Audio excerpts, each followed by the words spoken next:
video, we're going to look at example 2 of quadratic applications.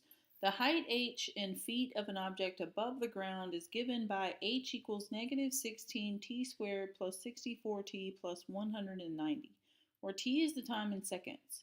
Find the time it takes the object to strike the ground. So we're going to type in our function that was given. So we have negative 16x squared plus 64x plus 190. And then we want to find the time it takes the object to strike the ground. So let's get a good graph first of what we have here. So just like on example 1, we don't really need our negative values for x and y because height in feet will not be negative. And then time it will take to strike the ground can also not be negative. So we need to go to window. Let's go ahead and make the minimum x and the minimum y just 0 for now and hit graph. So this graph is really tall. We can tell by our y-intercept over here of 190 that this graph starts at 190 is the path of this object. They haven't told us what it is. So let's go back to window and make the y maximum, let's say 250. Just an estimated guess of what might make our graph show up better.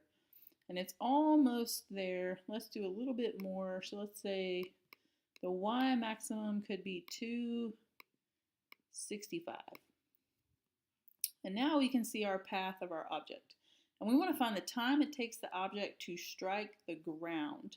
So we can tell it looks like 1, 2, 3, 4, 5, 6 seconds is what it looks like right there.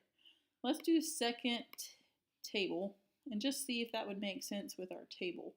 So notice it has a y-intercept of 190. So where x equals 0, it's 190.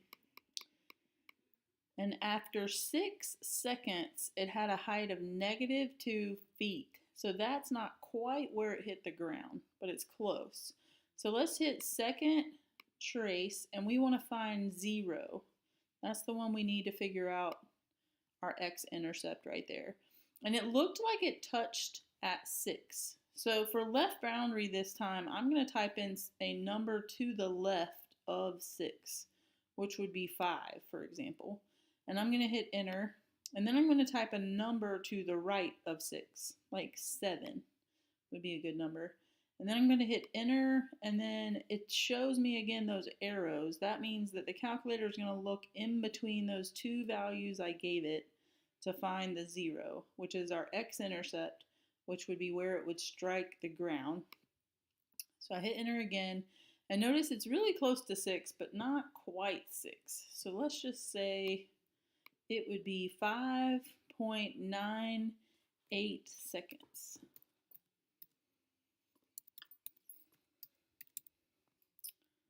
Okay, so that was the time it took this object to strike the ground. And depending on how they would want you to round, we just ended up being pretty specific.